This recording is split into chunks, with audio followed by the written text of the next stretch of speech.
ఓవైపు మెగా అల్లు కుటుంబాల మధ్య గ్యాప్ వచ్చేసిందన్న ప్రచారం జరుగుతున్న వేళ కీలక పరిణామం చోటు చేసుకుంది. అటు మెగా ఇటు అల్లు ఫ్యాన్స్ కు షాక్ అయ్యే ఘటన జరిగింది. AP deputy CM Pawan Kalyan ఇంటికి ఐకాన్ స్టార్ అల్లు అర్జున్ వెళ్లారు. ఇదే ఇప్పుడు హాట్ టాపిక్ గా మారింది. ఎందుకు బన్నీ జనసేనాని ఇంటికి ఎందుకెళ్లారో తెలియాలంటే ఈ స్టోరీ చూడాల్సిందే.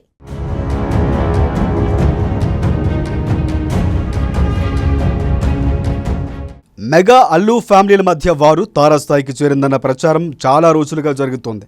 గత ఏడాది జరిగిన ఎన్నికల సమయంలో అల్లు అర్జున్ వైసీపీ అభ్యర్థికి మద్దతుగా నిలిచారు. వైసీపీ అభ్యర్థి శిల్పా రవిచంద్ర కిషోర్ రెడ్డికి నంద్యాల వెళ్లి మరీ తన మద్దతును ప్రకటించారు అల్లు అర్జున్. మెగా ఫ్యామిలీ అంతా కూడా పవన్ కళ్యాణ్కు అండగా నిలిస్తే ఒక్క అల్లు అర్జున్ మాత్రం వైసీపీ అభ్యర్థికి తన మద్దతును ప్రకటించారు. అల్లు అర్జున్ మద్దతు ప్రకటించిన శిల్పా రవిచంద్ర కిషోర్ రెడ్డి ఓడిపోవడంతో మెగా అభిమానులకు అల్లు అర్జున్ ఒక్కసారిగా టార్గెట్ అయిపోయారు. ఈ ఘటనతో mega family versus Allu family అన్నట్లుగా మారిపోయింది పరిస్థితి. పైకి అంతా బాగానే ఉందని చెబుతున్నప్పటికీ లోపల మాత్రం వివాదాలు ఈ రెండు ఫ్యామిలీల మధ్య గట్టిగానే ఉన్నాయన్న చర్చ జరిగింది. దీంతో అటు మెగా ఇటు అల్లు ఫ్యాన్స్ ఢీ అంటే ఢీ అనేలా సోషల్ మీడియాలో అప్పట్లో ఒకరిపై ఒకరు సెటైర్లు వేసుకున్నారు.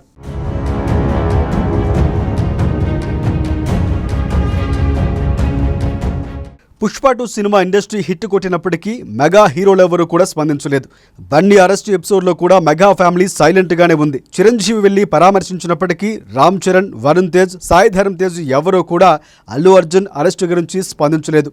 సోషల్ మీడియాలో బన్నీని రామ్ చరణ్, సాయి ధరమ్ తేజ్ బ్లాక్ చేయటం, పుట్టినరోజుల సందర్భంగా విషయం చెప్పుకోకపోవడంతో వీరి మధ్య విభేదాలు ఖచ్చితంగా ఉన్నాయన్న ప్రచారం కూడా జరిగింది. అప్పట్లో పవన్ కళ్యాణ్ సైతం హైదరాబాద్ వచ్చినప్పటికీ అల్లు అర్జున్ను కలవకుండానే వెనుదిరిగారు. ఇటీవలే బన్నీ బర్త్డే జరిగిన మెగా ఫ్యామిలీ నుంచి ఎలాంటి ట్వీట్లు కనిపించలేదు.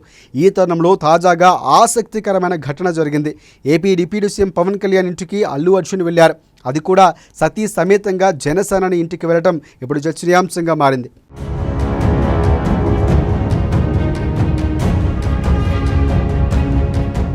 ఈ మధ్య పవన్ కళ్యాణ్ చిన్న కుమారుడు మార్క్ శంకర్ సింగపూర్లోని తన పాఠశాలలో జరిగిన అగ్ని ప్రమాదంలో గాయపడ్డాడు. ప్రమాదంలో మార్క్ శంకర్ చేతులు, కాళ్లకు గాయాలయ్యాయి. ఆ పొగ పేల్చడం వల్ల స్వల్ప అస్వస్థతకు గురయ్యాడు. సింగపూర్లోని ఒక ఆసుపత్రిలో అతనికి చికిత్సను అందించారు. కుమారుడికి ప్రమాదం జరిగిందని తెలియగానే ఆయన సింగపూర్ బయలుదేరి వెళ్లి తన కుమారుడిని పరామర్శించారు. గాయం నుంచి కోలుకున్న మార్క్ శంకర్ను ఇండియాకు తిరిగి తీసుకొచ్చారు. ఈ విషయం తెలుసుకున్న అల్లు అర్జున్ తన భార్యతో కలిసి పవన్ ఇంటికి వెళ్లారు.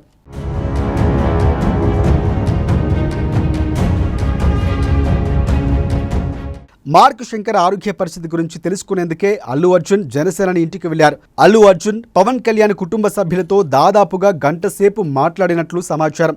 అల్లు అర్జున్, స్నేహారెడ్డి ఇద్దరూ కలిసి జనసేనాని ఇంటికి వెళ్లి మార్క్ శంకర్ను పరామర్శించారు. చిన్నారి ఆరోగ్యం గురించి ఆరా తీసినట్లు సమాచారం.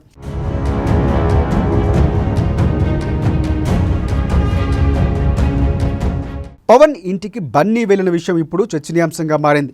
ఈ ఘటనతో ఒక్కసారిగా రెండు వర్గాల ఫ్యాన్స్ సైలెంట్ అయిపోయారు. ఏది ఏమైనా ఇది మంచి పరిణామం అంటున్నారు సినీ విశ్లేషకులు. రెండు కుటుంబాల మధ్య ఉన్న ఆప్యాయతకు ఈ ఘటనే నిదర్శనం అంటున్నారు. మనుషుల మధ్య ఎన్ని విభేదాలు ఉన్నప్పటికీ కష్టకాలంలో ఉన్నప్పుడు పరామర్శించడం గొప్ప విషయం. పంతాలు, పట్టింపులకు పోకుండా అల్లు అర్జున్ మార్క్ శంకర్ను పరామర్శించడంపై ప్రశంసలు వెల్లువెత్తుతున్నాయి. ఇలాంటి పరామర్శలతో రెండు కుటుంబాల మధ్య దూరం తగ్గిపోతుందని విశ్లేషకులు చెబుతున్నారు. అంతేకాదు అనవసరంగా ఫ్యాన్స్ కొట్టుకుంటున్నారు. కానీ అటు అల్లు ఇటు మెగా ఫ్యామిలీలో మధ్య అంత దూరమేమీ లేదని కూడా విశ్లేషకులు ఒక రకంగా స్పష్టం చేస్తున్నారు. రెండు వర్గాల అభిమానులు ఇది గుర్తించాలని హితవు పలుకుతున్నారు.